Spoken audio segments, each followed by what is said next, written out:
বিসমিল্লাহির রহমানির রহিম। সকল প্রশংসা আল্লাহর, সকল ক্ষমতার মালিক আল্লাহ মহান।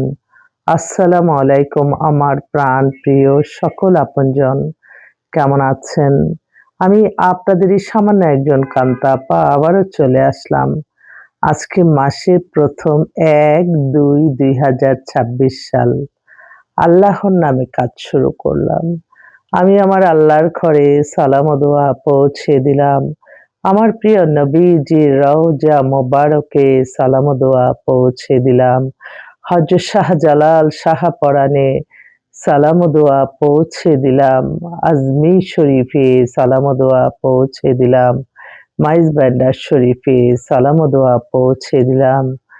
আল্লাহ আপনি নামাজ রোজা ইবাদত বন্দেগী কবুল আর মঞ্জুর করে নেন আল্লাহ। সারাটা মাস যাতে আল্লাহ যারা যে আশায় আসতেছে আপনি তাদের আশা পূর্ণ করে দেন আল্লাহ। যাদের বিবাহ একান্ত প্রয়োজন তাদের বিবাহর ব্যবস্থা করে দেন আল্লাহ, ব্যবস্থা করে দেন। আল্লাহ আপনি কোনো খারাপ মানুষের চোখে যাতে আমার ভিডিওটা না পড়ে। আমিন। আমাদের এই প্রতিষ্ঠান সম্পর্কে আপনাদেরকে সবসময় বলি, আজকে মাসের ১ তারিখ, আজকে মাসটা শুরু, ফেব্রুয়ারি মাস। আমাদের আর ২ দিন পরেই আমাদের শবে বরাত। শবে বরাত মোবারক। এবং এই রোজার সামনেই রোজা, এই রোজার একটা সুন্দর একটা পরিবেশ সুন্দরভাবে যাতে আমরা রমজান পালন করতে পারি। কেউ যাতে রমজান উপলক্ষে যাতে কোনো জিনিসপত্রের দাম না বাড়ায়। রমজান মাস রহমত বরকতের মাস। অনেক গরিব অসহায় মানুষ আছে, তারা হয়তো একটু সেহরিতে ভালো খাবার খাবে, খেয়ে সারাদিন আল্লাহর ইবাদত করবে।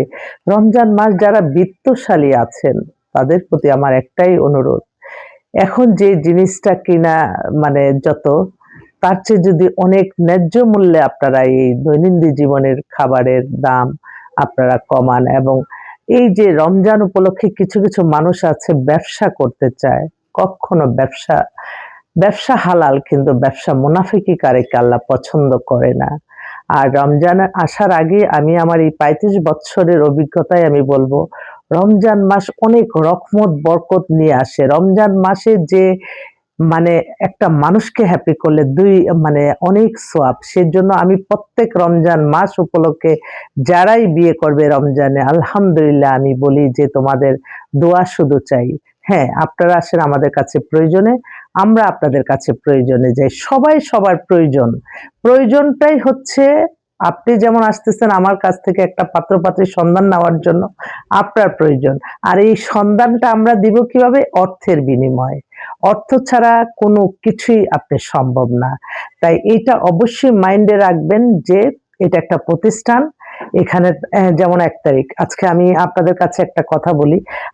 আমি আমার সেই ছোটবেলা থেকে এটা যে হ্যাঁ, ওই যে মসজিদ, মাদ্রাসা, আমার মায়ের নামে একটা মাদ্রাসা আছে, মার কাছ থেকে শুনছি যে ব্যবসায় মুনাফিকারীকে আল্লাহ পছন্দ করে না। এবং আমি আমার এই প্রতিষ্ঠানে আমি যা আয় ব্যয় হয় সব মানুষের কল্যাণে দেই। আমার কোনো অর্থ কোনো কিছু আমার জমানো নাই। হ্যাঁ, আমি একটা ফান্ড জমা করি প্রত্যেক বছরে আমার আল্লাহর ঘরে যাওয়ার জন্য। এর চেয়ে আমার বলেন আমার কোনো গয়না, আমার কোনো মানে কোনো স্বর্ণ নেই, সত্যি কথা। এটা লজ্জার কিছু না। আমি সিম্পল, মানে আসলে কি আমি আমরা তো একটু মানে আল্লাহর সন্তুষ্টি হয় কি, কি সেগুলি খুঁজে, খুঁজে বের করে আমি সেটা করি।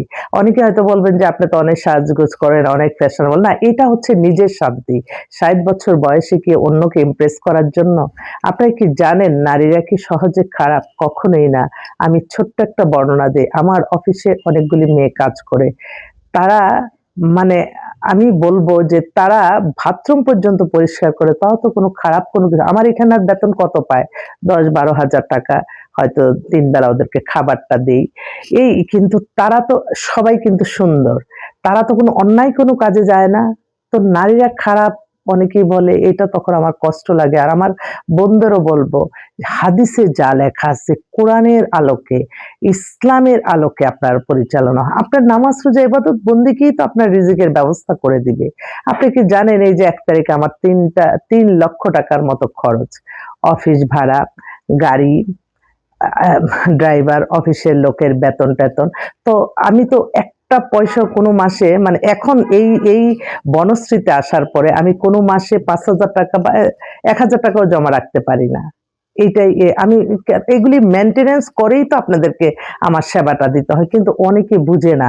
অনেকে মনে করে আল্লাহ এই টাকাটা দিলাম ৫,০০০ ১০,০০০ টাকা দিলাম উনি মনে হয় নিজে না এটা মেইনটেইন করতে আপনাদের জন্য একটা মানুষকে জোগাড় করে দেওয়া মনের মতো বিশেষ করে বিয়ে করা মানে আপনার সব দিক দিয়ে মিলছে দেখে আপনি বিয়ে করছেন। কিন্তু অনেকে বলে বিয়ে হইছে আসলে ভালো হয় না। তো তখন করলেন কেন? এই জিনিসগুলো আমার মাঝে আমার খুব লাগে। তো আমি বলবো সত্যের পথে যে প্রফেশনে থাকবেন সততার সহিত কাজ করলে আল্লাহরই রহমত বরকত আসে। এবং আমি আমার আজকে ১ তারিখ আমি দোয়া জানাচ্ছি আপনাদের কাছে আমি দোয়া চাই যাতে সুন্দরভাবে মাসটা রহমত বরকতে আল্লাহ বরকত দেয়। বরকত ছাড়া আমার অফিসের স্টাফ বলে যে সবাই বলে যে ম্যাডাম আপনি কিভাবে চালাচ্ছেন? আমি আল্লাহর তরফ থেকে আসতেছে। ছোট্ট একটা এটাও বরকত চলে আসে। এই বরকতের মাধ্যমেই আমরা জীবন পরিচালনা করি। আমি কখনো চিন্তা করব না আপনাকে একটা ভালো যেটা জানি সেটাই দিব। কিন্তু একটা খারাপ জানতেছি আমি হয়তো অর্থের লোভ আছে আমার। এই লোভেই তো মানুষের জীবন নষ্ট। লোভেই মানুষের সবকিছু ধ্বংস হয়। কখনো লোভ না। আমার মাধ্যমে হাজার লক্ষ কোটি মানুষ হয়ে যাচ্ছে না একটা বিয়ের মাধ্যমে। তো আমি তো এটা সবসময় চেষ্টা করি আপনাদের ভালো কিছুই দিতে এবং ভালো কিছুই যতক্ষণ বেঁচে থাকবো দিব ইনশাআল্লাহ। এই মাসের ১ম দিনই আমি হয়তো বেশি কথা বলছি, আমার মনের কথাগুলি বলছি। আর আপনারা যারা অধীর আগ্রহ নিয়ে সারাটা দিন আমাদেরকে ফোন দেন, আপনাদের চেয়ে কষ্টে আছি আমরা।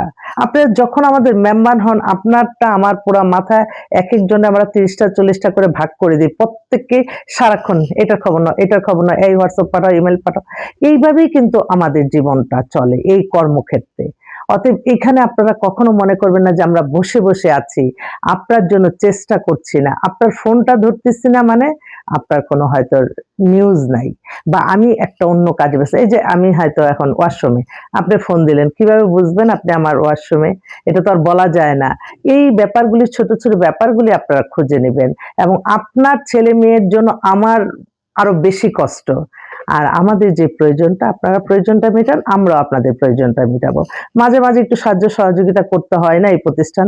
আপনি কি জানেন এই প্রতিষ্ঠানের মাধ্যমে ২ টা মাদ্রাসা তাদেরকে আমরা ঢাকায় একটা গাজীপুরে ৩ টা ছিল। এখন গাজীপুরেরটা একটু আমি দিচ্ছি না। আমার মায়ের মাদ্রাসারই একটুখানি খরচটা বেশি। আর ঢাকাতে ৩-৪ টা মাদ্রাসা আছে তাদেরকে মানে একটু করে সহযোগিতা করি।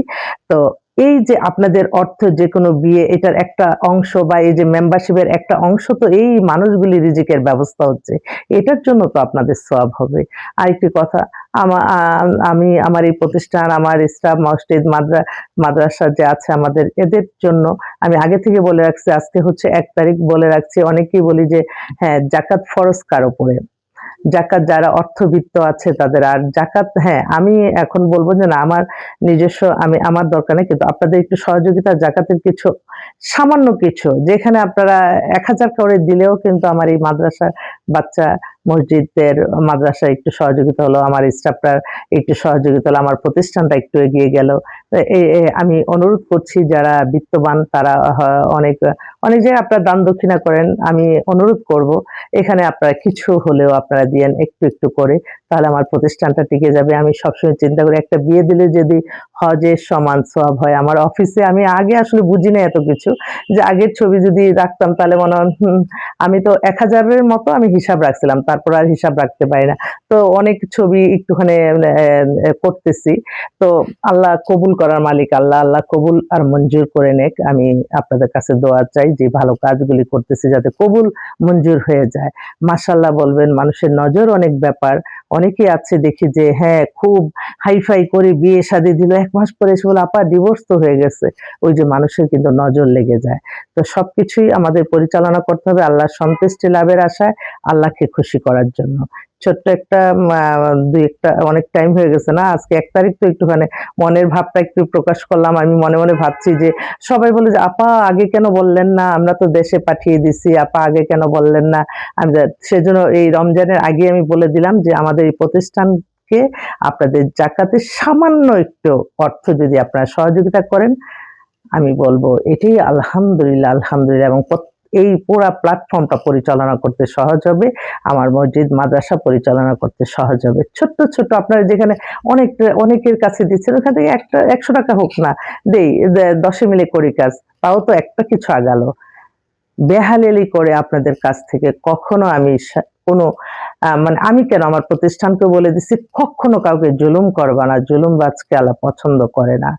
এবং কঠিন করে সবাই করে কি এত কঠিন করে ফেলে এই কাজগুলি। আর আল্লাহর কাছে আমি বলি আল্লাহ সহজ সরল ভাবে আপনি পেরেশানি মুক্ত করে তাদের সমস্যার সমাধান করে দেন, সমস্যার সমাধান করে দেন আল্লাহ। তা আমার বোন অনেকে আছে, বিদেশে আছে, আমেরিকা, কানাডা, সিঙ্গাপুর, অনেক বোনরা তাদের মেয়েদের হয়তো একটু বয়স হয়েছে, তাদের জন্য পেরেশানির মধ্যে আছে। আপনারা সবাই দোয়া করবেন। আমি তো আপনাদের কাছে লজ্জায় বলতে পারি না যে আপা আপনার মেয়েকে চয়েস করে না, বয়সের জন্য না করতেছে। আমি কিভাবে বলি? আপনাদের জন্য কষ্ট আমার কাছে লাগে।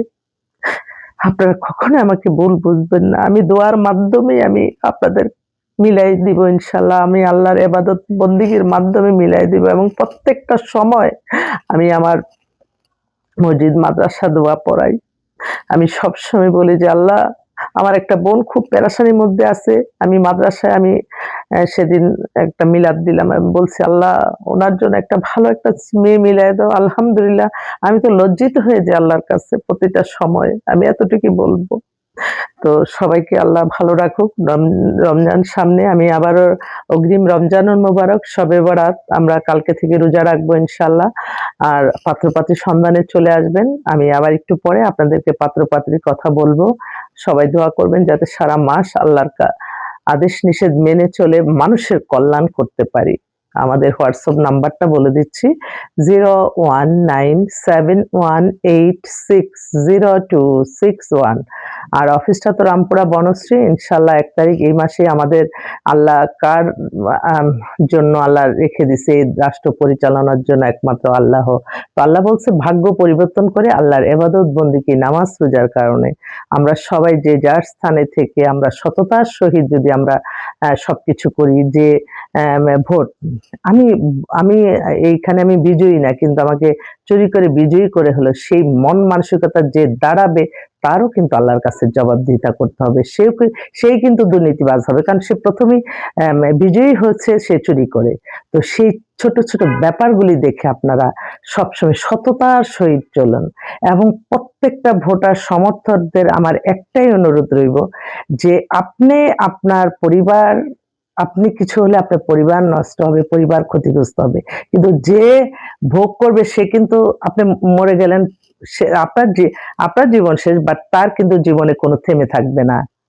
মৃত্যুর মাধ্যমে আপনার সমাপ্তি ঘটবে, অথচ তার জন্যই আপনি সবকিছু করলেন, অথচ সেই মানুষটা কিন্তু একদিনের জন্য তার কর্মজীবন থেমে থাকবে না।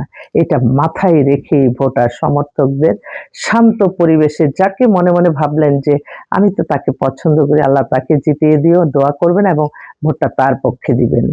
এবং সেই গণনার সময় কোনো ছল চাতুরির সাথে যদি কেউ থাকে, সেটার জন্য আপনার একটা মনের লোভের জন্য, অর্থের লোভের জন্য এই মানুষগুলি কিন্তু আল্লাহর কাছে জবাবদিহিতা করতে হবে।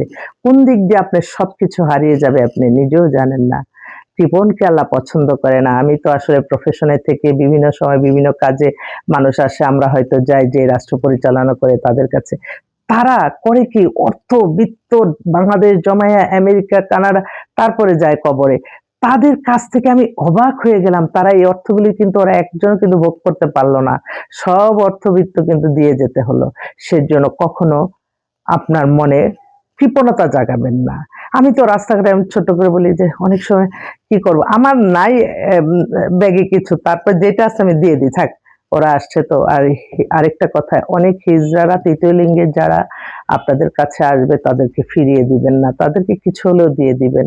আমি এটা বাস্তব প্রমাণ। এবং আপনার দান দক্ষিণায় আপনার বিপদ আপদ কেটে যায়। দান করবেন যতটা সম্ভব। আপনার খারাপ ব্যবহারের মাধ্যমে হয়তো একটা মানুষের মনে কষ্ট হলো, আল্লাহ তো দেখতেছে। আমি যদি আমাকে বারবার আপনারা হয়তো যাদের মিলছে না আমাকে অনেক কিছু বলেন। আল্লাহ তো দেখতেছে আমি তার জন্য কি করতেছি। এটাই আমি মনে করি যে আমি আল্লাহর কাছে জবাবদিহিতা দিতে হবে। তাই খারাপ কোনো কিছুর সাথে কেউ থাকবেন না। শত সুন্দরভাবে জীবনযাপনের নামই হচ্ছে পৃথিবীতে বেঁচে থাকা। মানুষকে ক্ষতি করে না। সবাই ভালো থাকবেন। অসংখ্য পাত্রপাত্রী আছে, আপনারা বেছে নিতে পারেন আমাদের কাছে এসে। আসসালামু আলাইকুম।